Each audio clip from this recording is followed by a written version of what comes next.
तो ब्रह्मा जी आ गए और कहा, प्राचीन वर्ष के पुत्रों, शांत हो जाओ, शांत हो जाओ।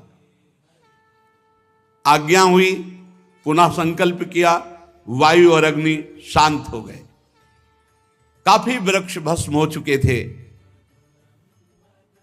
वृक्षों ने एक कन्या का पालन किया था, कल ध्यान से अगर सुना हो, प्रमलोचा अप्सरा से जो कन्या हुई थी, चंद्रमा ने पोषण किया था अमृत अंगुली के द्वारा, और वृक्षों ने पालन किया था। जब वृक्षों ने देखा कि अग्नि और वायु को शांत कर लिया, तो वो कन्या ला करके ब्रह्मा जी के सामने प्रचेताओं को दी। प्रचेताओं को ब्रह्मा जी ने कहा, ये वही है जिसके लिए भगवान ने आदेश किया था कि तुम 10 की पत्नी एक ही हुई, उसका नाम मारिशा, और इतनी सुंदर थी कि देवता भी मोहित हो जाएं। ब्रह्मा जी के आदेश से 10 प्रचेताओं ने मारिशा जी से विवाह किया। जो ये नगर है, इसमें 2 नेत्र गोलक, 2 नासा छिद्र, 2 कर्ण छिद्र, मुख, लिंग और गुदा, ये 9 द्वार है। 10वां द्वार बंद है। ये जो ब्रह्मरंध्र है, ये 10वां द्वार है। यहां से जो निकलता है वो जीवन मुक्त महापुरुष हो जाता है। 2 नेत्र गोलक, 2 नासा छिद्र, 1 मुख, ये पूर्व के द्वार हैं। दाहिने कान को दक्षिण का, बाएं कान को उत्तर का द्वार। गुदा और लिंग, ये नीचे पश्चिम के द्वार है। इन्हीं में से जीव इंद्रियों के भोगों में बुद्धि और मन को लेकर के विचरण करता रहता है। इतना भयानक आकर्षण बुद्धि का है, छूटने का नाम ही नहीं ले रहा।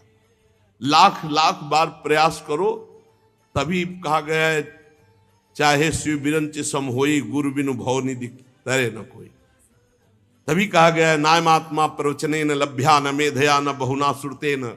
चाहे जितना प्रवचन सुन लो, चाहे जितना प्रवचन कर लो, चाहे जितने बड़े बुद्धिमान हो, बिना गुरु कृपा के ये बंधन नहीं करता। जब गुरुदेव पूर्ण परमात्मा स्वरूप मुस्कुरा देते हैं, तब हृदय का ये बंधन नष्ट हो जाता है। पक्की अनुभव की बात कह रहा हूं। गुरुदेव की कृपा के बिना ये जीव बुद्धि में आसक्त होकर भोगों में विचरण करता रहता है। अंततोगत्वा फिर विनाश का अवसर उपस्थित होता है। पूरे नगर को नष्ट कर देता है काल, मृत्यु, जरावस्था। फिर हाय हाय करके उन्हीं भोगों का चिंतन करके नई योनियों को प्राप्त होता है। बड़े बड़े जो महापुरुष हुए हैं वो सावधान कर रहे हैं, ये बहुत दुर्लभ मानव देह है। और सच्ची मानिए, जब तक रोग नहीं हो रहा तब तक भजन कर लो। भर्तरी जी का एक वैराग्य शतक में श्लोक है, यावत स्वस्थमिदम कलेवरम यावत च दूरे जरा। जब तक वृद्धावस्था दूरी है और शरीर स्वस्थ है, तभी तक भजन कर लो। नहीं, भजन में मन नहीं लगता। जिनका मन लग चुका है उनका तो भजन में लगता है, नहीं फिर भजन में मन नहीं लगता। और फिर साधन भी नहीं बनता। वो केवल बस बाहरी बातें हैं, बाहरी बातें हैं। आंतरिक चिंतन नहीं बनता, नहीं बनता। पूरा जीवन सम्मान में व्यतीत कर दिया, सम्मान के लिए व्यतीत कर दिया। अब सम्मान किस काम में आएगा? शरीर छूटने का समय आ रहा है, ये बात किसी की समझ में नहीं आती। जो भगवत कृपा पात्र हो सब ये हमारे काम में नहीं आने वाली, न कीर्ति न कंचन और न कामिनी। अरे एक बार सावधान होकर अपने को मुक्त कर लो। बर्हिष्मन, ये तुम्हें सुनने में अच्छा लगता है, इस यज्ञ का फल ये, इस कर्म का फल ये, सब सुनने मात्र का है। परमार्थ बुद्धि जब तक धारण नहीं करोगे तब तक तुम इस माया से मुक्त नहीं हो सकते। ये कर्म आदि से, ये यज्ञ आदि से तुम जीवन मुक्त नहीं हो सकते। मलिन मति कर्मवादी, कर्म परक, कर्म कांड में फंस करके पूरा जीवन व्यतीत कर देते हैं। उनको बोध नहीं होता मैं कौन हूं, कर्ता भाव में ही लगे रहते हैं। इसलिए तुम आत्मस्वरूप भगवान जनार्दन की भक्ति करो। तुमने इतना यज्ञ किया, इतने बलि दी कि तुम्हें पता नहीं भगवान की भक्ति का रहस्य। ये किसी काम में यज्ञ आने वाले नहीं। यज्ञ क्या स्वर्ग आदि भोगो फिर मृत्यु लोग, तो देवर्षि नारद जी करे किसी काम में आने वाली नहीं। एक अच्छा स्वप्न देखा स्वर्ग का, बस वो स्वप्न ही है। वास्तव में कर्म वही है जिससे भगवान की प्राप्ति की जाए, विद्या वही है जिससे भगवान में चित्त जोड़ा जाए। संपूर्ण देहधारी का एक ही कर्तव्य है, इसी जन्म में भगवत प्राप्ति करना।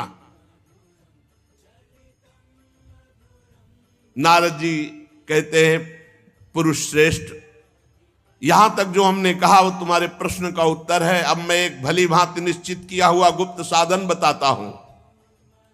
देखो, ध्यान से सुनो। एक बहुत सुंदर बगीचा है।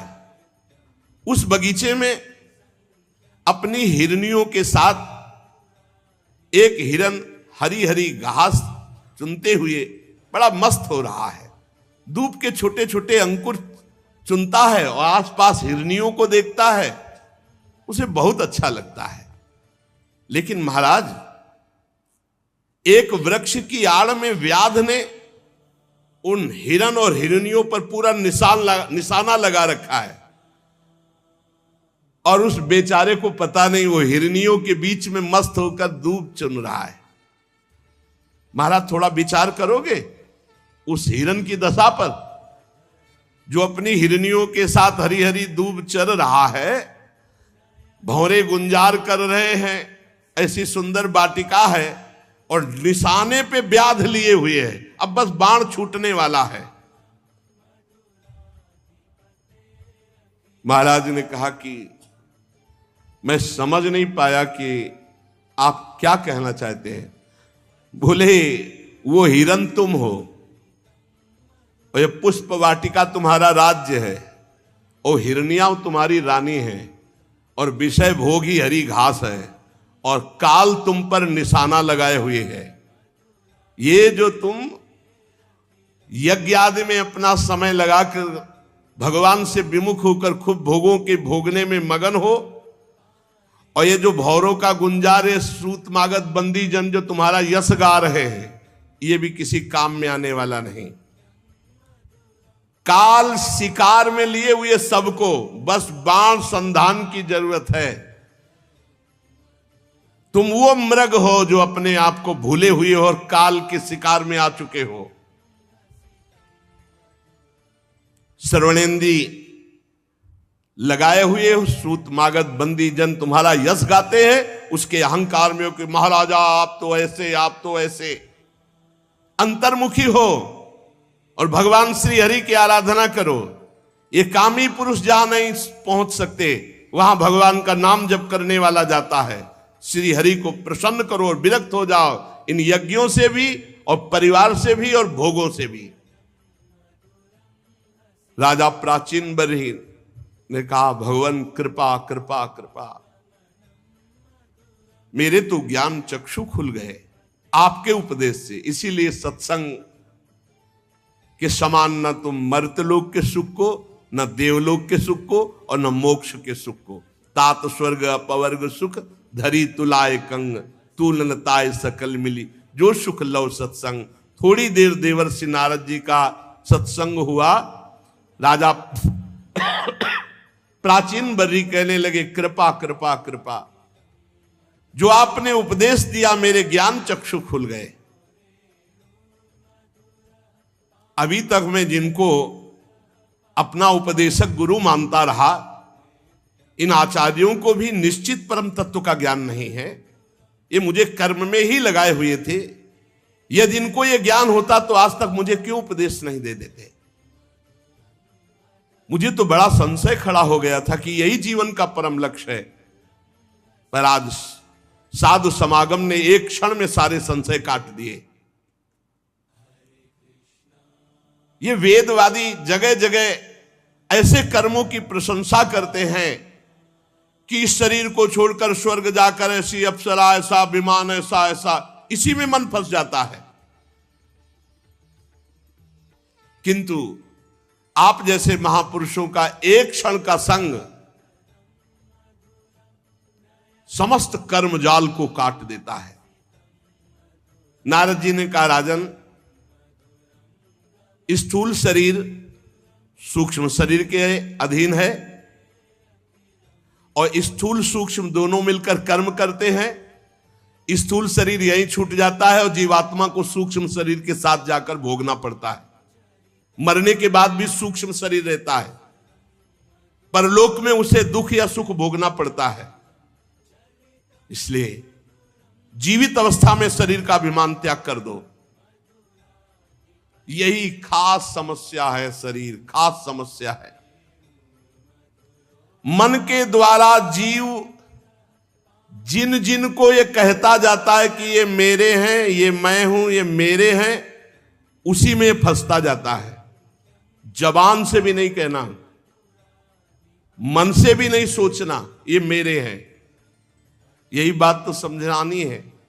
गृहस्थी में नाथ सकल संपदा तुम्हारी, मैं सेवक समेत सुत नारी। सब कुछ आपका प्रभु, मैं सेवक हूं आपका। ये चमत्कार माया का है। अगर एक बार बोल दिया मैं आपके बिना जी नहीं सकता, तो आपकी हालत ऐसी हो जाएगी कि आप उसके बिना जी नहीं सकते, चाहे वो विषय हो, चाहे वो वस्तु हो, चाहे वो व्यक्ति हो, चाहे स्थान हो। बहुत चमत्कार है माया का, भूल से नहीं बोलना। अगर बोल दिया कि मैं आपके बिना जी नहीं सकता, तो स्थिति आपकी जागृत हो जाएगी, मैं आपके बिना जी नहीं सकता, पक्का, मैं आपको बहुत प्यार करता हूं। झूठ से बोलते रहो और सच्ची में आपकी स्थिति हो जाएगी कि आप उससे हट नहीं सकते। बहुत जबान से भी नहीं, मन से भी नहीं। नारद जी कह रहे हैं, जीव मन के द्वारा जिन स्त्री पुत्र आदि को ये कहता है ये मेरे हैं, वो उसी में फंस जाता है। फिर उनके लिए किए हुए पाप पुण्य आदि कर्मों को वो ऊपर जाकर अकेला भोगता है, कोई साथ नहीं होता। फिर उसको कर्मों के भोग जो शेष बचते हैं उसे फिर जन्म लेना पड़ता है। ज्ञानेन्द्री, कर्मेंद्री और चित्त की दशा, ये बूढ़े अवस्था में अनुमान हो जाता है कि इसका जन्म किस योनि में होगा। विद्वान जो भगवत अनुरागी, भगवत मार्ग, वो देख के बता सकता है अगला जन्म इसका किस योनि का होगा। ज्ञानेन्द्री, कर्मेंद्री और चित्त की चेष्टा, ज्ञानेन्द्री कर्मेंद्री दो बाह्य चेष्टाओं से और चित्त की दशा से पता चल जाएगा, जब वाणी से बोलेगा इसका जन्म किस योनि में होगा। देवर्षि नारद जी कह रहे, ये अनुमान किया जा सकता है। चित्त की वृत्ति ही आगे के जन्म को, और अगर चित्त की वृत्ति ही गायब हो गई, भगवदाकार हो गई, तो खत्म हो गया जन्म। जैसे कहते हैं अब हमारा जन्म नहीं हो, उसको पता है क्योंकि वो देख रहा है, अंदर से आ जाता है। जैसे हम भोजन पा के तरफ हुए तो अंदर से आता है ना, अब हमारा काम हो गया, अब हमें भोजन नहीं चाहिए। ऐसे ही अब कृत्य भयो में अंदर से आ जाता है, अब हमारा जन्म नहीं होगा।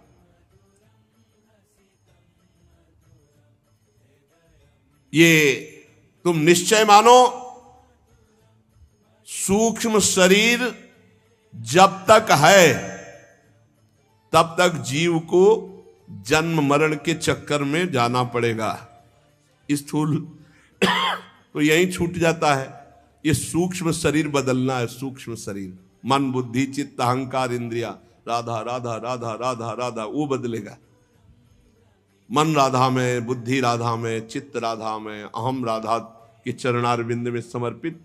और ज्ञानी दृष्टा भाव साक्षी भाव को सिद्ध करके वो अपने स्वरूप में स्थित हो जाता है इनका। तो ये संकल्प विकल्प रहित होकर अंतःकरण लय हो जाता है, रहता ही नहीं। लिंग शरीर ही नष्ट हो जाता है, सूक्ष्म शरीर ही नष्ट हो जाता है, वो जीवन मोक्ष को प्राप्त हो जाता है। तुम्हारा कल्याण हो, तत्ववेत्ताओं की शरण लेने वाले को विदेह मुक्ति प्राप्त होती है। राजन, मन और इंद्रियों के द्वारा अनुभव में आने वाले पदार्थों को बार बार भोगने की इच्छा का त्याग कर दो, अभी भगवत तत्व का अनुभव हो जाएगा। यही इच्छा भगवत तत्व का अनुभव नहीं होने देती। जिस समय दृष्टि भगवदाकार हो जाती तो संपूर्ण संसार भगवान में दिखाई देने लगता है।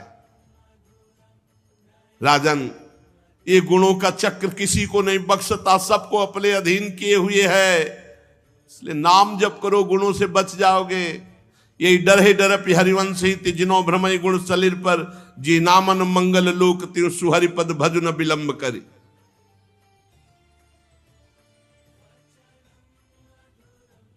पंच तन मात्राओं से बना हुआ 16 तत्वों के रूप में विकसित ये त्रिगुण में लिंग शरीर, इसी में चेतना जीव तन्मयता कर लेता है और वो बार बार जन्म मरण को प्राप्त होता है। इसी को मिटाना है। तुम तृष्णा छोड़ो, मरण काल तुम्हारा उपस्थित होने वाला है। बड़ी कृपा है जो सूचना मिल जाए। दूसरा शरीर प्राप्त करने की इच्छा मत करो। इस शरीर का अभिमान छोड़ो कि मैं राजा हूं, और अपने लिंग शरीर को भजन के द्वारा भस्म कर दो, तो ये तुम्हारा आखिरी जन्म हो जाएगा। और जब जीव भोगों का चिंतन करके मरता है तो फिर अविद्यावश वो नया जन्म ग्रहण करता है। भगवत चिंतन, भोग चिंतन हटे। कर्म बंधन से छुटकारा पाना चाहते हो तो राजन भगवान श्री हरि का भजन करो। सिर्फ अब भगवान श्री हरि का भजन हो गई बहुत यज्ञ और सब। श्री मैत्री जी कहते, विदुर जी, जब भक्त श्रेष्ठ नारद जी ने राजा प्राचीन बर्हि को ऐसा उपदेश किया और कहा श्रीहरि के भजन में लगो और अंतर ध्यान हो गए, तो प्राचीन बर्हि जी भगवान कपिल देव जी के आश्रम में गए और समस्त राजपाट आसक्ति सबको छोड़ करके एकाग्र मन से भगवान का भजन किया और भगवान के सारूप्य परम पद को प्राप्त हुई, सारूप्य मोक्ष को प्राप्त हुए। देवर्षि नारद जी के मुख से निकला हुआ ये भगवद यश पुरंजनोपाख्यान जो सुनेगा, मनन करेगा, उसकी भगवान श्री हरि में भक्ति हो जाएगी। यदि इस कथा को सुन करके और संसार चक्र से भटकना नहीं मिटा तो तुमने सुना ही नहीं। एक बात केवल पकड़ लो, नाम जप हर समय करो, हर समय नाम जप। यही बहुत भयमय संसार है, बहुत भयमय। हमारी प्रार्थना मान लीजिए जितना समय है इधर उधर छोटे मोटे कार्यों में मत, जो गृहस्थी के कार्य कर रहे हो भगवद अर्पित करो, नाम जप, नाम जप। देवर्षि नारद जी ने क्या बताया, इतने बड़े याज्ञिक प्राचीन बर्हि जी, इतने बड़े याज्ञिक कि पूरे भारत भूमि में कोई इतनी जगह नहीं रह गई थी जहां यज्ञ ना हो। ऐसे कुशा तभी बरहसद इनका नाम पड़ा। नाम जप करो, ये जीवन का सार। उठते बैठते चलते फिरते खाते पीते सोते जागते नाम जप, और ये जरूर निश्चय कर लो कि मुझे भगवत प्राप्ति करनी है। इस निश्चय में बहुत बड़ी पवित्रता है। भगवत प्राप्ति करनी है, ये संकल्प करोगे, निश्चय करोगे, इसी में बहुत बड़ी पवित्रता है। ये आपको बहुत पावर देगी, बहुत सामर्थ्य देगी। प्राचीन बर्हि जी ने कपिल आश्रम में अपने शरीर को भगवत चिंतन करते हुए छोड़ा तो सारूप्य मोक्ष को प्राप्त हुए। इधर इनके पुत्र जो प्रचेतागण हैं, भगवान रुद्र ने जो उपदेश किया था, तो समुद्र में खड़े होकर के वो भगवान रुद्र के द्वारा दिए गए स्तोत्र का 10,000 वर्ष तक जप किया। इसीलिए कलयुग की जय हो। अपनी तो आयु ही 100 वर्ष है। 10,000 वर्ष तक जब तपस्या किया तो भगवान प्रसन्न हो गए और आए। गरुण जी के कंधे पर बैठे हुए श्री भगवान मानो सुमेरु के शिखर पर श्याम घटा छाई हो। सुमेरु जैसी कांति गरुण जी की और श्याम घटा कांति भगवान श्री हरि की।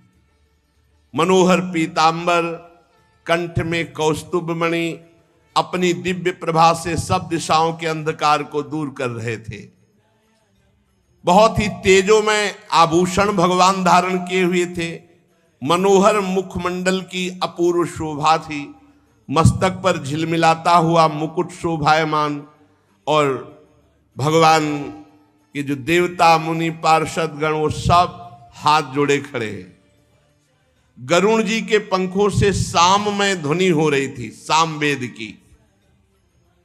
अजान बाहु लंबी भुजाएं, वनमाला श्री चरणों तक। इस प्रकार प्रचेता गणों ने दर्शन के सामने गरुण पर विराजमान भगवान श्री हरि के। श्री भगवान ने प्रचेता गणों से कहा, राजपुत्रो तुम्हारा कल्याण हो। तुम सब में परस्पर बड़ा प्रेम है, प्रेमवश तुम एक ही धर्म का पालन कर रहे हो। तुम्हारे इस भ्रातृ प्रेम को देखकर मैं बहुत प्रसन्न हूं। दसों एक ही कार्य, और तुमने 10,000 वर्ष तक दसों ने मिलकर के भगवान रुद्र के द्वारा उपदिष्ट स्तोत्र का जप किया।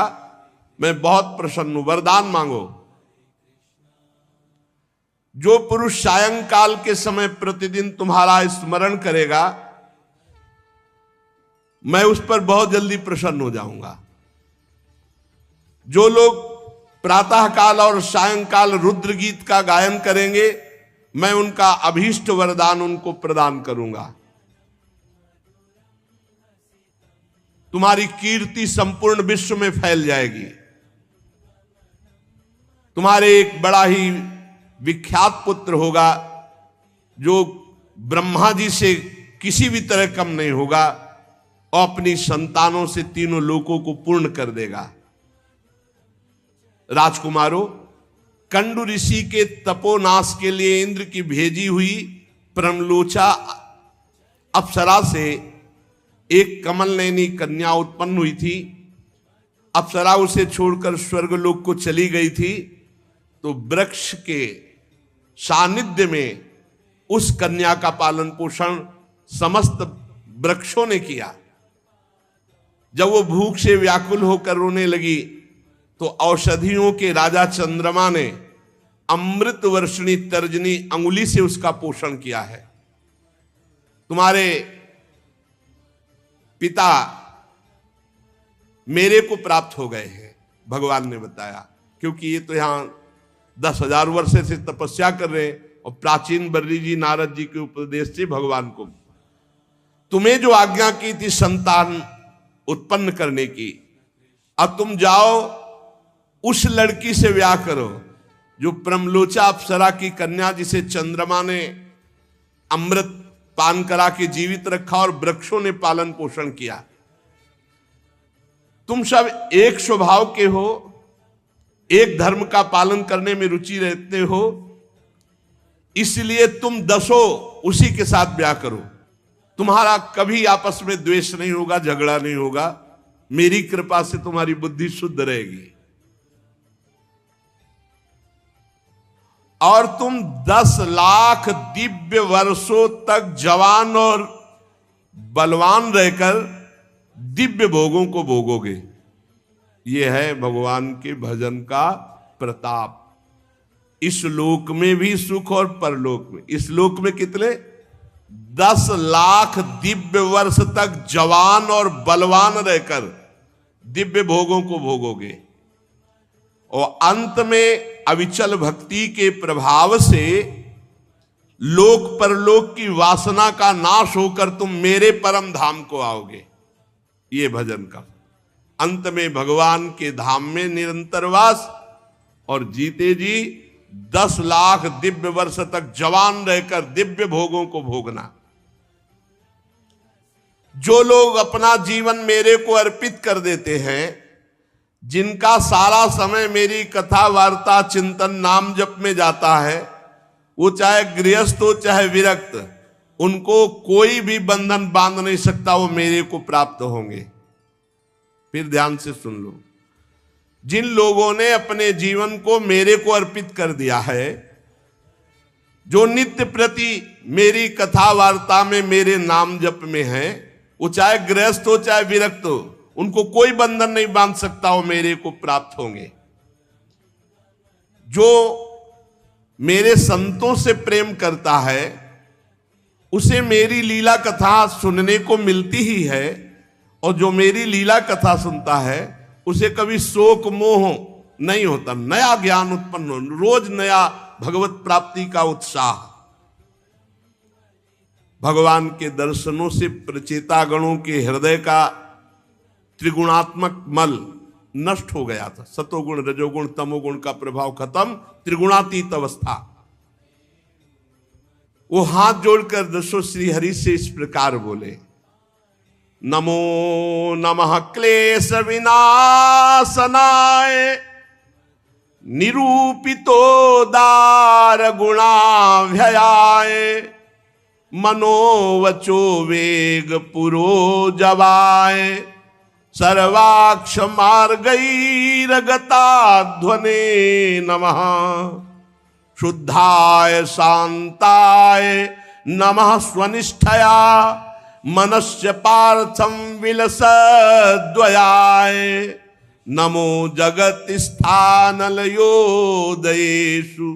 गृहीत माया गुण विग्रहाय नमो विशुद्ध सत्वाय हरये हरिमेधसे वासुदेवाय कृष्णाय प्रभवे सर्वसात्वतां नमः कमलनाभाय नमः कमलमालिने नमः कमलपादाय नमस्ते कमलेक्षण नमः कमलकिंजल्क पिशंगामलवाससे सर्वभूत निवासाय नमो युंक्ष महिषाक्षिणे। प्रचितागण ने कहा, हे भगवान, जो आपकी शरण ले लेता है उसके सारे क्लेश आप दूर कर देते हो, हम आपको नमस्कार करते हैं। प्रभु, वेद शास्त्र आपके उदार गुण और नामों का निरूपण करते हैं। आपका वेग मन और वाणी के वेग से भी बढ़कर है। आपका स्वरूप सभी इंद्रियों की गति से परे है। हे हरि, हम आपको बार बार नमस्कार करते हैं। आप अपने स्वरूप में स्थित रहने के कारण नित्य शुद्ध और शांत हैं। मन रूप निमित्त के कारण हमें आपसे ये मिथ्या द्वैत भास रहा है। अगर ये मन रूप लय हो जाए तो द्वैत खत्म हो जाए। वास्तव में जगत की उत्पत्ति स्थिति लय के लिए आप माया के गुणों को स्वीकार करके ब्रह्मा विष्णु महादेव रूप धारण करते हैं। हम आपको नमस्कार करते हैं। आप विशुद्ध सत्व स्वरूप है, आपको नमस्कार करते हैं। आपका जिसको ज्ञान हो गया वो संसार बंधन से मुक्त हो गया। हे महाभागवतों के प्राण प्रिय वसुदेव नंदन भगवान श्री कृष्ण, मैं आपको नमस्कार करता हूं। आपकी नाभि से ब्रह्मांड रूप कमल प्रकट हुआ। आप कंठ में कमल कुसुमों की माला धारण करते हैं। आपके चरण कमल के समान कोमल हैं और आपके नयन भी अरविंदाक्ष। इसलिए हे कमल नयन, हम आपको नमस्कार करते हैं। आप कमल कुसुम के केसर के समान स्वच्छ पीतांबर धारण किए हुए समस्त भूतों के आश्रय स्थान, सबके साक्षी हैं। हे भगवान, हम आपको नमस्कार करते हैं। प्रभु, हम पर बड़ी कृपा हुई कि आप प्रकट हो गए। अमंगलहारी मंगल भवन प्रभु, दीनों पर दया करना समर्थ पुरुषों की ऐसी कृपामयी वृत्ति होती है। और जो दीन जन एक बार आपको पुकार कर कह दे कि प्रभु मैं आपका, तो आप स्वीकार कर लेते कि ये हमारा है और आप उसका सतत स्मरण करते हैं। एक बार जो प्रभु से कोई कह दे कि हे प्रभु मैं आपका, तो प्रभु ये स्वीकार कर लेते हैं कि ये हमारा है और प्रभु उसका सतत स्मरण करते हैं। इसी से जो आज चर्चा की, आश्रित जनों का चित्त शांत और आनंद में रहता है। फिर हम रुक गए। सुनो फिर वही बात। प्रभु आपकी दीन जनों पर बड़ी कृपा है। आप समर्थ आपको एक बार जो कह दे कि हे प्रभु मैं आपका, तो आप उसको ये स्वीकार कर लेते हैं कि ये हमारा है, और इस प्रकार सतत उसका स्मरण करते हैं। इसीलिए आश्रित जन आनंदमय रहते हैं, उनका चित्त शांत रहता है, कोई चिंतन नहीं बनता कि हमारा कल्याण कैसे होगा, हमारा हो गया कल्याण, हम तो श्री जी के हैं। आप तो क्षुद्र से क्षुद्र प्राणियों के भी अंतःकरण में अंतर्यामी रूप से विराजमान है। फिर जो आपकी उपासना करते हैं आप उनसे दूर कदापि नहीं। प्रभु हमारे पास है, हर समय है, बस नाम जप करो, अनुभव में आने लगेंगे। हे जगदीश्वर, आप मोक्ष मार्ग दिखाने वाले और स्वयं पुरुषार्थ स्वरूप है, पुरुषार्थ स्वरूप है। भगवान ही परमार्थ का पुरुषार्थ बन करके साधक से साधना कराते हैं। ये जब अनुभव हो जाएगा तो अहंकार नहीं रहेगा। आप मोक्ष मार्ग दिखाने वाले हैं और आप ही परमार्थ रूप पुरुषार्थ कराने वाले हैं। आप ही परमार्थ स्वरूप है, आप ही पुरुषार्थ स्वरूप है। यही तो आनंद का विषय है। अब हम कर नहीं रहे, अब हमसे कराया जा रहा है। आप हम पर प्रसन्न होइए, और आप प्रसन्न हैं, इससे बड़ा हमें वरदान और कोई नहीं चाहिए। पर स्वामी की आज्ञा है कि वरदान मांगो, तो नाथ हम एक वर आपसे अवश्य मांगते हैं। आप प्रकृति आदि से परे हैं और आपकी विभूतियों का कोई अंत नहीं, इसलिए आपका एक नाम अनंत कहा जाता है। जैसे भ्रमर को अनायास कल्प वृक्ष मिल जाए तो क्या वो किसी दूसरे वृक्ष का सेवन करेगा क्या? वैसे ही हमें आपकी चरण शरण मिल गई। अब हम क्या मांगे? हम तो यही मांगते हैं कि जब जब हमारा जन्म हो कर्म के अनुसार, तब तब आपके भगवत अनुराग में रंगे हुए जो प्रेमी संत जन है, इनका संग मिले। प्रचेतागण ने क्या मांगा? कहा कि वैसे प्रभु आपसे मांगना क्या, पर हम आपसे केवल यही मांगते हैं कि कर्मानुसार संसार में हमारा जब जब जन्म हो, तब तब आपके प्रेमी भक्तों का संग मुझे मिले। यावत्ते मायया स्पृष्टा भ्रमाम इहि कर्म भी, तावत भवत प्रसंगानां संगास्यान्नो भवे भवे। तुलयाम लवेनापि न स्वर्गम न पुनर्भवम, भगवत संग संगस्य मर्त्यानां किमुताशिषः। प्रभु मेरा जब जब जन्म हो इस संसार में, तब तब भगवत भक्तों के बीच में हो, भगवत भक्तों का संग प्राप्त हो। हम तो भगवत भक्तों के क्षण भर के संग के सामने स्वर्ग और मोक्ष को भी कुछ नहीं समझते, फिर मानवीय भोगों की तो बात ही क्या। भगवत भक्तों के समाज में सर्वदा हे भगवान आपकी मधुर मधुर कथाएं होती रहती हैं, सिद्धांत की बातें होती रहती हैं, जिनके श्रवण मात्र से भोग तृष्णा शांत हो जाती है। प्राणियों में किसी भी प्रकार का बैर विरोध उद्वेग नहीं रह जाता जो रोज सत्संग सुनता है। अच्छे अच्छे कथा प्रसंगों द्वारा निष्काम भाव से सन्यासियों के एकमात्र आश्रय साक्षात श्री हरि आपका बार बार गुणगान होता रहता है। आपके भक्तजन तीर्थों को पवित्र करने के उद्देश्य से विचरते हैं। देखो, तीर्थ भक्तों की आने की बाट जो होते हैं, भक्त तीर्थों में पवित्र होने के लिए नहीं जाते, तीर्थों को पवित्र करने के लिए।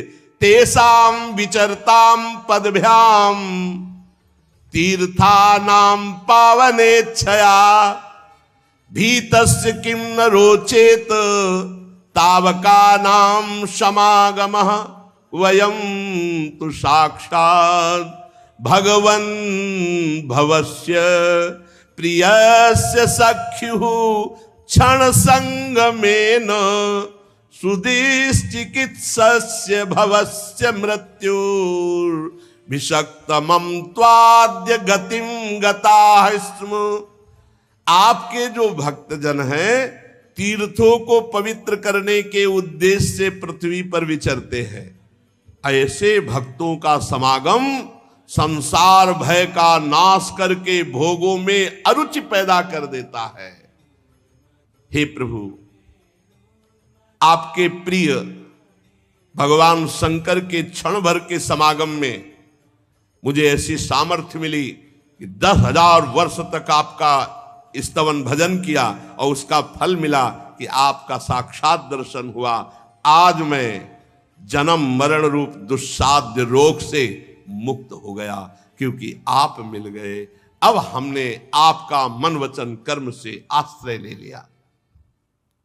जीवन का परम लाभ ये निश्चय कर लो कि मुझे भगवत प्राप्ति करनी, और मन वचन कर्म से भगवान का आश्रय लेकर नाम जप करो। जो भगवान से ऐसे बोला कि मैं आपका, तो भगवान स्वीकार करके प्रतिपल उसका चिंतन करते हैं, उसका मंगल कर देते हैं। रोज कथा सुनने से नवीन नवीन बातें मिलती हैं जिससे हमारा मन उत्साहित होकर भगवत मार्ग में लग जाता है। प्रचेताओं ने भगवान की स्तुति की। संपूर्ण स्तुति हो जाने के बाद भगवान ने कहा वरदान मांगो, मेरा दर्शन कभी निष्फल नहीं जाता। सुन उनका प्रभु, आपसे कोई विषय पदार्थ मांगे वो तो ऐसा ही जैसे चक्रवर्ती सम्राट से कोई भूसी मांग ले या कन मांग ले, टूटे हुए चावल के भूसी कन मांग ले सम्राट से, ऐसे ही आपसे कोई त्रिभुवन का भोग मांगे तो ऐसे ही वो मूर्खता होगी जो आपसे भोग मांगे। नाथ, हम तो आपसे मांगते हैं, क्या मांगते हैं? यावत्ते मायया स्पृष्टा भ्रमाम इहि कर्म भी तावत् भवत् प्रसंगानां संगः स्यान्नो भवे भवे तुलयाम लवेनापि ना स्वर्गम ना पुनर्भवम भगवत संग संगस्य मर्त्यानाम किमुताशिषः यत्रेड्यन्ते कथा मृष्टास् तृष्णायाः प्रशमो यतः निर्वैरं यत्र भूतेषु नोद्वेगो यत्र कश्चन। हे प्रभु, आपकी आज्ञा है कि आप वरदान मांगो, तो मैं आपसे यही वरदान मांगता हूं कि अपने कर्मानुसार, हम आपसे अपने कर्मों को नष्ट नहीं कराना चाहते, अपने कर्मानुसार संसार में जब जब जन्मूं तब तब हमें आपके प्रेमी भक्तों का संग प्राप्त हो। कर्म के अनुसार जहां जहां मेरा जन्म हो वहां भक्तों का सानिध्य मुझे मिले जो आपके प्रेमी महाभागवत हैं।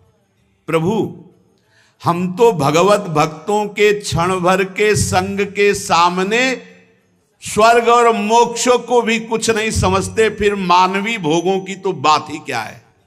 तुलयाम लवेनापि ना स्वर्गम ना पुनर्भवम भगवत संग संगस्य मर्त्यानाम किमुताशिषः। प्रभु, आपके भक्तों के समाज में सदा सर्वदा मधुर मधुर आपकी कथाएं होती रहती हैं, और उन कथाओं को जो अपने कानों से सुनता रहता है उसकी भोग तृष्णा शांत हो जाती है, उसके हृदय का वैर विरोध उद्वेग शांत हो जाता है, और अंत में वो भगवत प्राप्त हो जाता है जो कथा सुनता रहता है।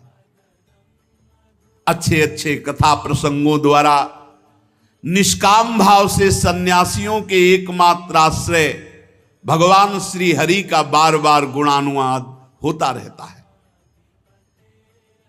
जहां आपका गुणानुवाद होता रहता है वहां सारे तीर्थ विराजमान रहते हैं। परम, मानो आप सत्संग सुन रहे हैं, परम तीर्थों का अवगाहन कर रहे हैं।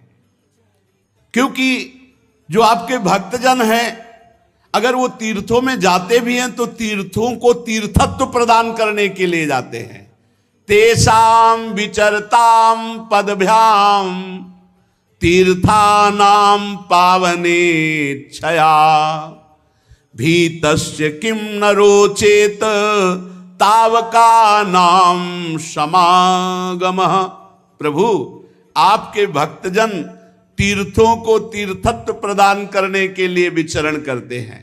भला ऐसे संतों का समागम मुझ जैसे संसार से भयभीत हुए पुरुष को कैसे रुचिकर न होगा। प्रभु, ये आपकी अहेतुकी कृपा थी कि आपके प्रिय भगवान शंकर का मुझे दर्शन हुआ और उपदेश प्राप्त हुआ। क्षण भर के संग का मुझे आज ये फल मिला कि जन्म मरण रूप दुस्साध्य रोग को मिटाने वाले श्रेष्ठ वैद्य हे भगवान आपका दर्शन प्राप्त हुआ। प्रभु, हमने समाहित चित्त से जो कुछ अध्ययन किया, अपने गुरुदेव की निरंतर सेवा शुश्रूषा की और जो अपने पूज्य जनों को प्रसन्न कर लिया, उस सब का फल मुझे मिला कि आपका दर्शन हुआ। हे स्वामीन, आपकी महिमा का पार कोई भी नहीं पा सकता। स्वयंभू मनु, स्वयं ब्रह्मा जी, भगवान शंकर जो तप और ज्ञान से शुद्ध चित्त हुए बड़े बड़े महापुरुष आपकी महिमा का गान करते रहते हैं पर पार नहीं पा सकते। अतः प्रभु, हम आपकी महिमा का पार कैसे पा सकते हैं? जितनी बुद्धि आपने दी है हम आपका यशोगान करते हैं। आप सर्वत्र समान शुद्ध स्वरूप परम पुरुष हैं। हे भगवान वासुदेव, हम आपको नमस्कार करते हैं। श्री मैत्रेय जी कहते हैं, विदुर जी, प्रचेताओं की इस प्रकार स्तुति करने पर शरणागत वत्सल भगवान प्रसन्न हुए और तथास्तु ऐसा ही हो।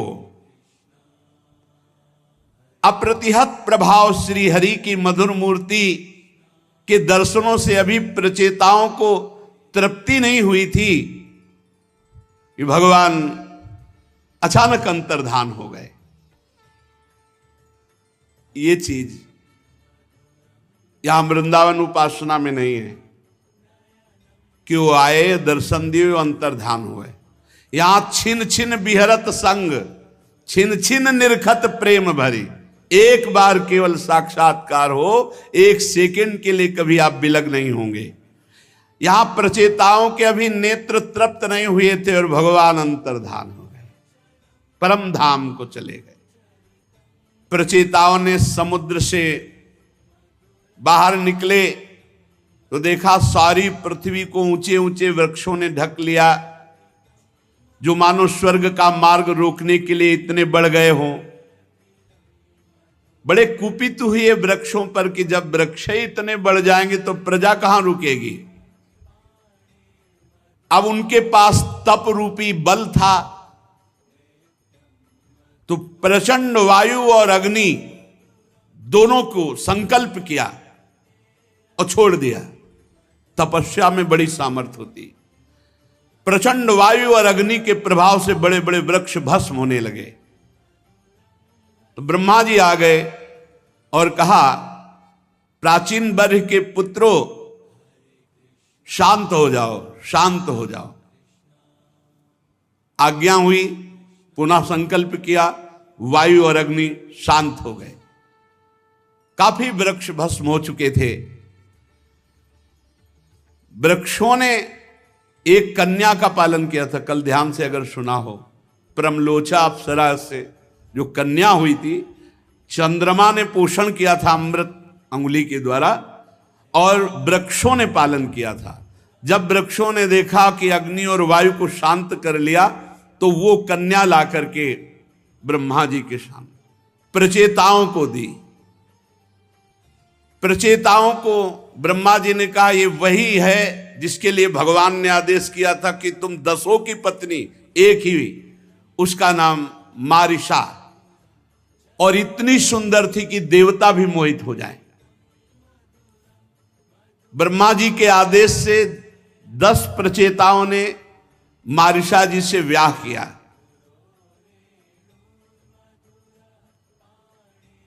इन्हीं के गर्भ से ब्रह्मा जी के पुत्र दक्ष ने श्री महादेव जी की अवज्ञा के कारण अपना पुरुष शरीर त्याग कर जन्म लिया। इन्हीं दक्ष ने चाक्षुष मनवंतर आने पर कालक्रम से पूर्व सर्ग नष्ट हो गया, भगवान की प्रेरणा से नवीन प्रजा उत्पन्न की।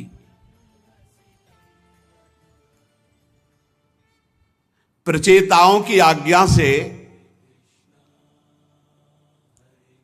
आपको ध्यान होगा जब बकरे का सर लगाया गया था, यज्ञ पूरा होने के बाद दक्ष जी ने घृणा हुई उस शरीर को त्याग दिया।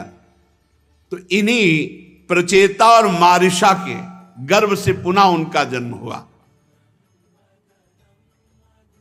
ये बड़े तेजस्वी जन्म से और बड़े कुशल थे, इसीलिए इनका नाम दक्ष हुआ। प्रजापतियों के नायक के पद पर पुनः इनको अभिषिक्त किया गया। मरीचि आदि दूसरे प्रजापतियों को ये अपने अपने कार्यों में नियुक्त करने वाले हुए। ध्यान से सुनो, 10 लाख वर्ष तक जवान रहकर विषयों को सेवन, ऐसा भगवान, तो 10 लाख वर्ष ऐसे व्यतीत हो गए कि पता ही नहीं चला प्रचेताओं को। मारिशा से ब्याह होकर 10 लाख वर्ष यहां अनुभव करने चले हैं। कुछ तो बाल्यावस्था में ही समय नष्ट हो गया, और पीछे के कुछ वृद्धावस्था के बीच में जो बचा उसमें काफी समय नींद में चला गया, प्रमाद में चला गया। अनुभव भोगों का क्या कर पाओगे, कितना कर पाओगे, विवेक। 10 लाख वर्ष प्रचेताओं के जब भोग में व्यतीत हुए तब उनको ध्यान आया कि कितना समय व्यतीत हुआ। बोले 10 लाख वर्ष।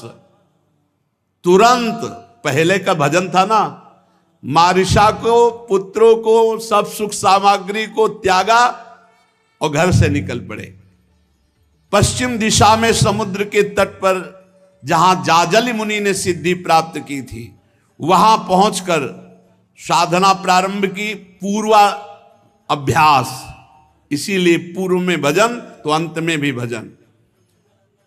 उनको थोड़े ही दिनों में यह ज्ञान हो गया कि मैं आत्मस्वरूप हूं। आत्मविचार ब्रह्म शस्त्र में स्थित हो गए। यह सबसे बड़ी ज्ञान यज्ञ है। मैं आत्मस्वरूप हूं, मैं स्थूल शरीर नहीं हूं, सूक्ष्म शरीर नहीं हूं, मैं कारण शरीर नहीं हूं। उन्होंने प्राण मन वाणी दृष्टि को वश में किया। शरीर को निश्चेष्ट स्थिर सीधा रखते हुए आसन को जीतकर विशुद्ध पर ब्रह्म में स्थित ब्रह्माकार वृत्ति, जहां ब्रह्माकार वृत्ति में स्थित थे, उसी समय देखा गुरुदेव सामने विराजमान, देवर्षि नारद जी।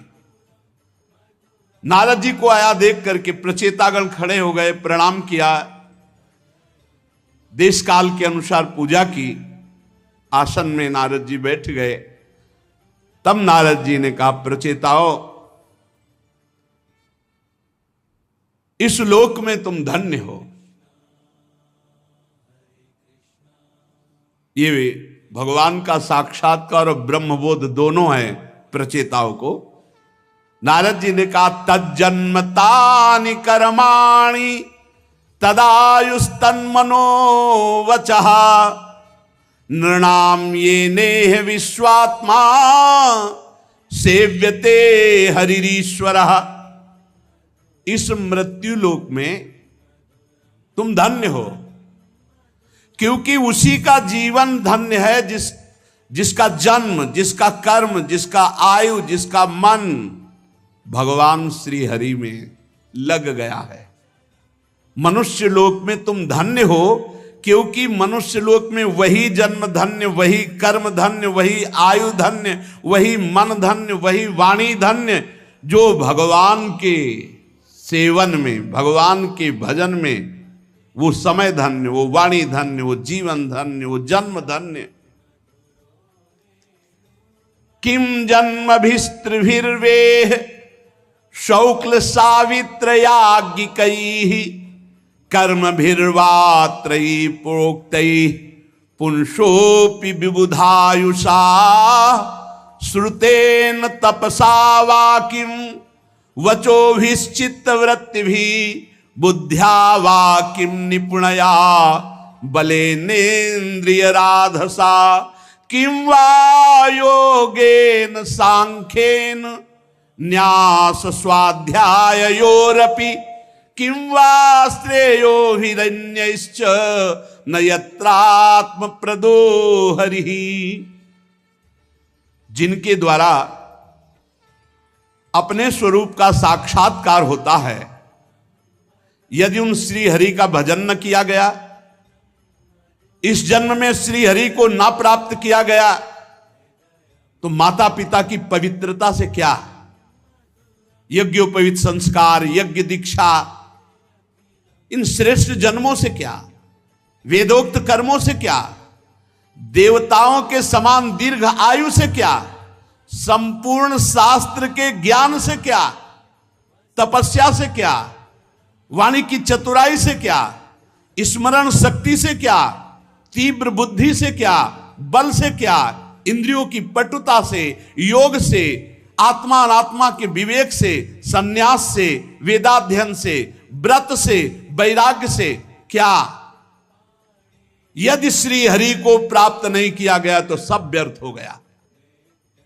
वास्तव में समस्त कल्याणों की अवधि है भगवान का दर्शन और आत्मबोध। भगवान का दर्शन और आत्मबोध, ये दोनों बातें प्रचेताओं को प्राप्त हो गई है। इसलिए कहा तुम धन्य हो।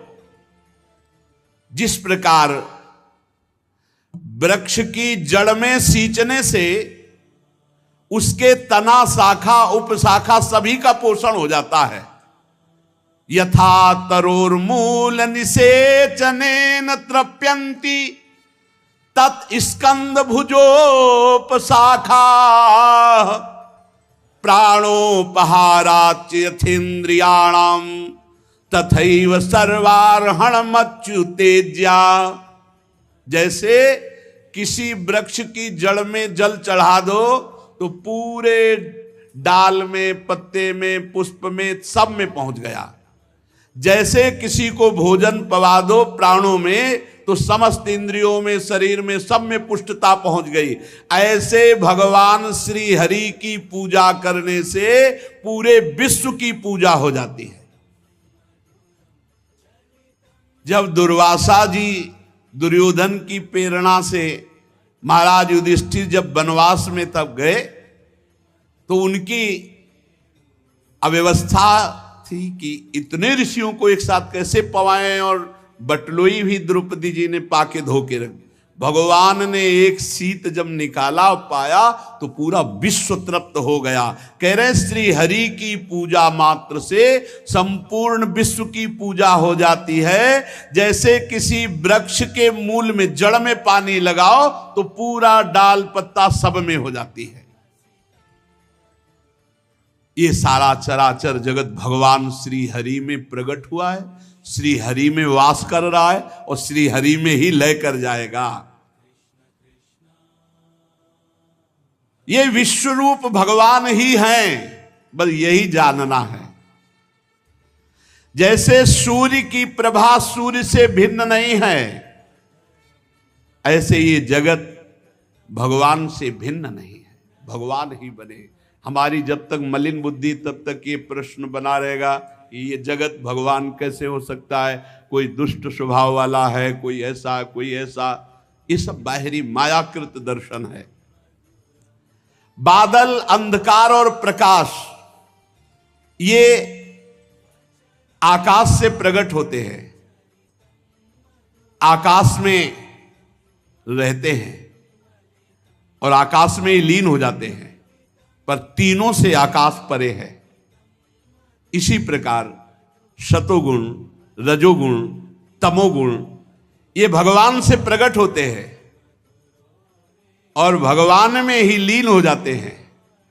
इनका प्रवाह भगवान से ही चलता है, पर भगवान इन सबसे परे हैं, जैसे आकाश।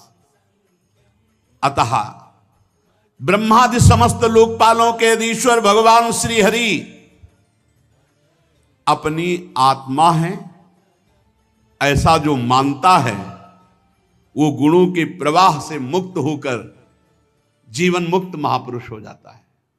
देखो सेवक जी अनुभव कर रहे हैं, बड़े रसिक महापुरुष हैं। कौन है आत्मा? बोले आत्मा हरिवंश प्रगट परमानंद, परमानंद स्वरूप हरिवंश ही हमारी आत्मा है। यहां कह रहे हैं श्री देवर्षि नारद जी, सर्वलोकपालों के अधीश्वर श्री हरि को अपनी आत्मा के रूप में जो अनुभव करता है वो जीवन मुक्त महापुरुष हो जाता है। वो गुण प्रवाह संसार का मानो संहार कर डाला, उसके लिए संसार है ही नहीं। भक्तवत्सल भगवान जीवों पर दया करने से बहुत प्रसन्न होते हैं। तीन बातें महाप्रभु चैतन्य देव जी ने सनातन जी को उपदेश करी। जीवे दया, नामे रुचि, वैष्णव सेवा। अगर नाम जब चल रहा है, सबके प्रति दया का भाव है और साधु महात्मा वैष्णवों की सेवा का भाव, बोले इससे बढ़कर कोई उपदेश नहीं। नामे रुचि, जीवे दया, वैष्णव सेवा, इससे बढ़कर कोई। यहां भी कह रहे हैं देवर्षि नारद जी कि भक्तवत्सल भगवान दया सर्वभूतेषु संतुष्टिया एन केनवा सर्वेन्द्रियोपशांत्या च तुष्यत्यासु जनार्दनः। भगवान उसके ऊपर बहुत जल्दी प्रसन्न हो जाते हैं जो किसी से लड़ाई झगड़ा नहीं करता, छल कपट नहीं करता, निंदा स्तुति नहीं करता। बड़ा प्यार में जीवन भक्त का होता है, सबसे प्यार में जीवन। सब जीवों पर दया, दया सर्वभूतेषु और संतुष्टिया एन केनवा, ये बहुत बड़ी बात है। हर स्थिति में प्रसन्न रहो यार, हर स्थिति में, काहे को जलो, काहे को संतुष्टायन केनवा। हर स्थिति में जैसी भी परिस्थिति है उसमें राजी रहो। जोई जोई प्यारो करे सोई मोई भावे, काहे को असंतुष्ट होते हो। हर स्थिति में खान पान वास व्यवहार, जैसी भी परिस्थिति भगवान ने मेरे योग्य दिया है, इसलिए हम राजी रहे। और सर्वेंद्रियोपशांत्या च, अपनी इंद्रियों को विषयों से निवृत्त करके शांत कर लिया तो भगवान जनार्दन इसी से प्रसन्न हो जाते। नाम जब चल रहा है, दूसरों पर दया का भाव है, किसी से कोई राग द्वेष नहीं, और इंद्रियों को विषयों से निवृत्त करके शांत कर लिया, वो भगवत प्राप्त महापुरुष। ये तीन ऐसणाएं हैं जो जीव को खाई की तरह गिरा लेती, भगवत प्राप्ति नहीं होने देती। पुत्र ऐषणा, वित्त ऐषणा और लोक ऐषणा।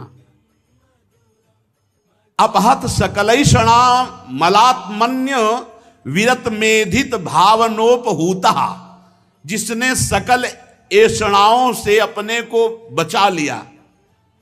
पुत्र ऐषणा कामिनी काम भोग, वित्त ऐषणा रुपया पैसा सोना चांदी, लोक ऐषणा नाम हो जाए, कीर्ति मान प्रतिष्ठा। ये वासनाएं हैं तीन प्रकार की जो जीव को नष्ट ही कर देती आखिरी तक। बच वही पाता जो हरि गुरु शरणागत है और निरंतर सावधान नाम जापक है। जहां ये तीन ऐषणाएं निकली, कंचन कामिनी कीर्ति, तो अंतःकरण अपने आप शुद्ध हो गया।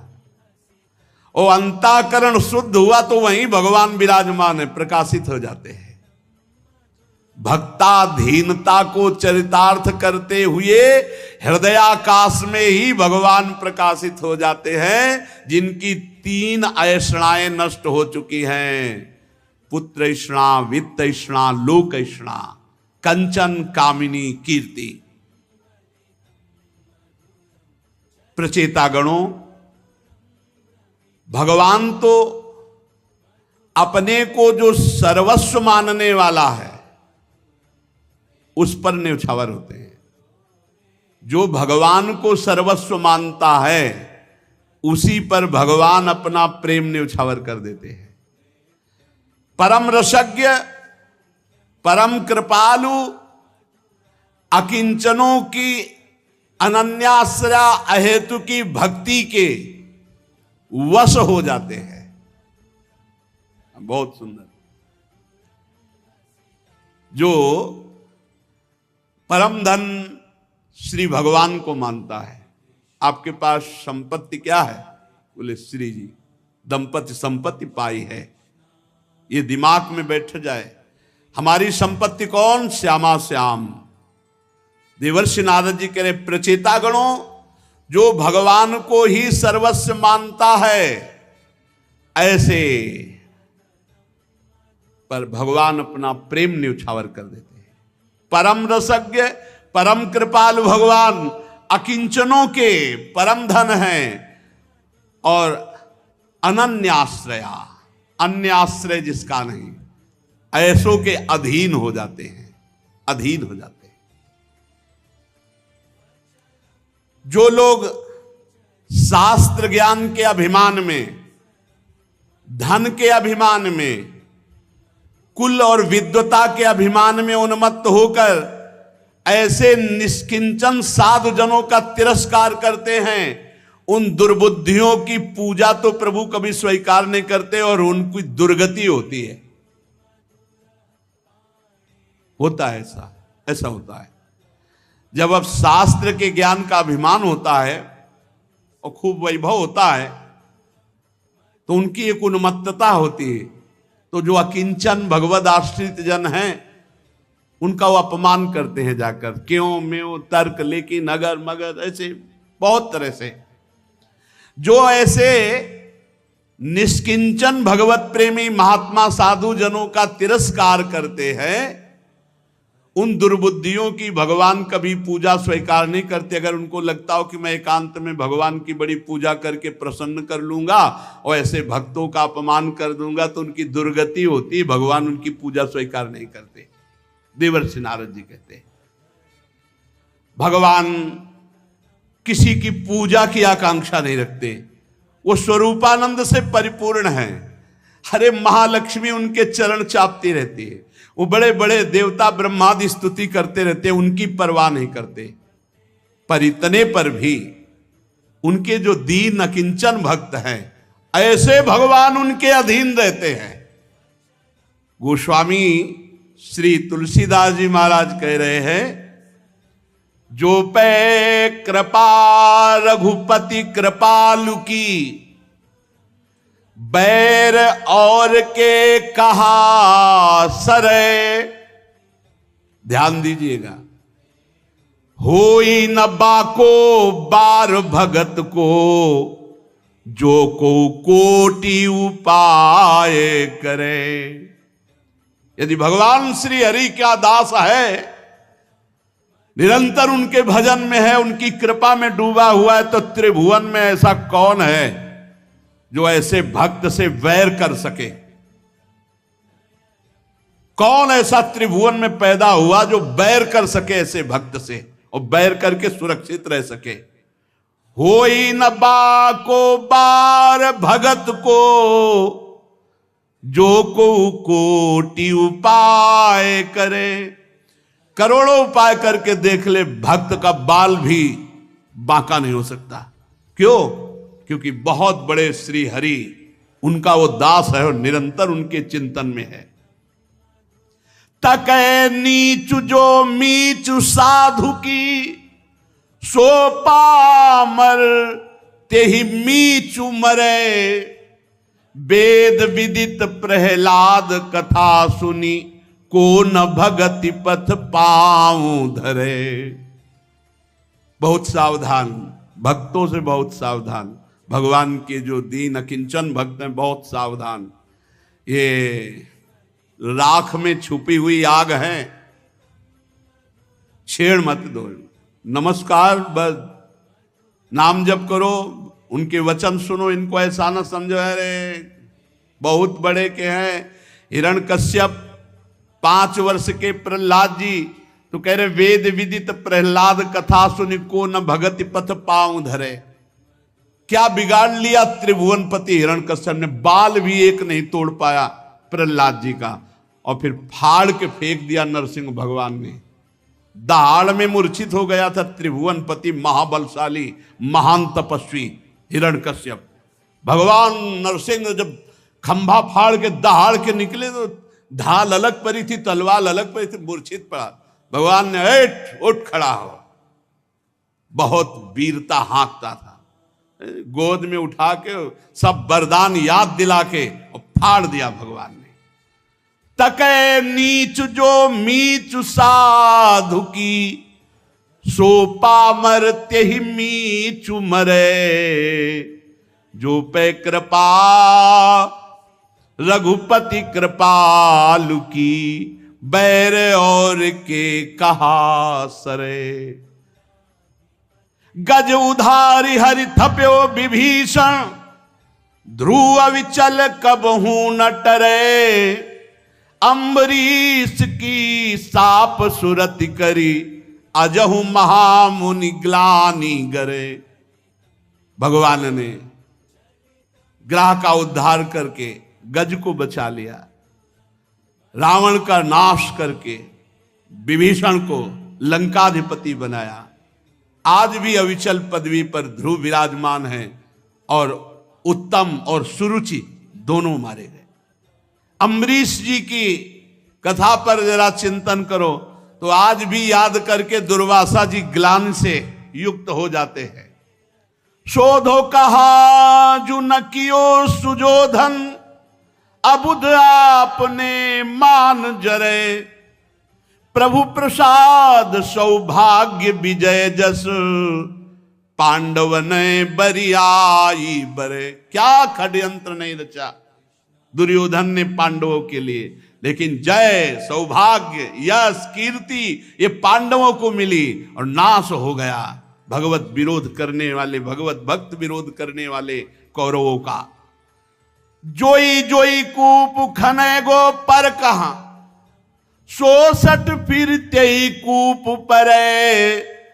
सपने हूं सुख न संत द्रोही, कहा सुर तरु सो विस्फरनि फरे।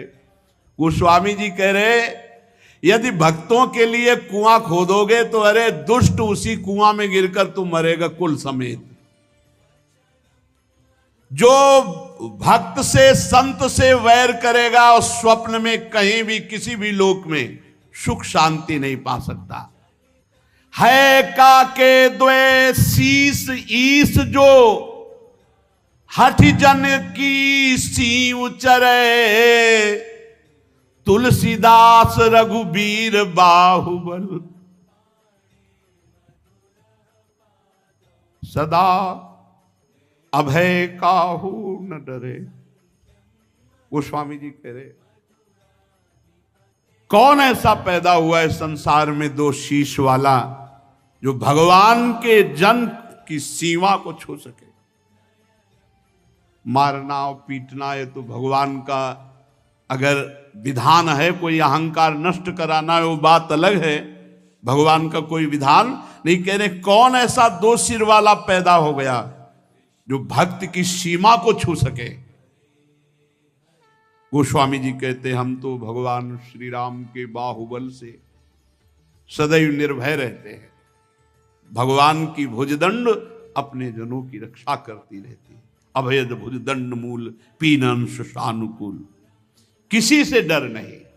तो देवर्षि नारद जी कह रहे हैं कि जो दुर्बुद्धि भगवान की पूजा का बल रख करके भगवान के भक्तों से द्रोह करे, उनको कष्ट पहुंचावे, साधु जनों का तिरस्कार करे, तो भगवान उनकी पूजा स्वीकार नहीं करते, उनकी दुर्गति होती है।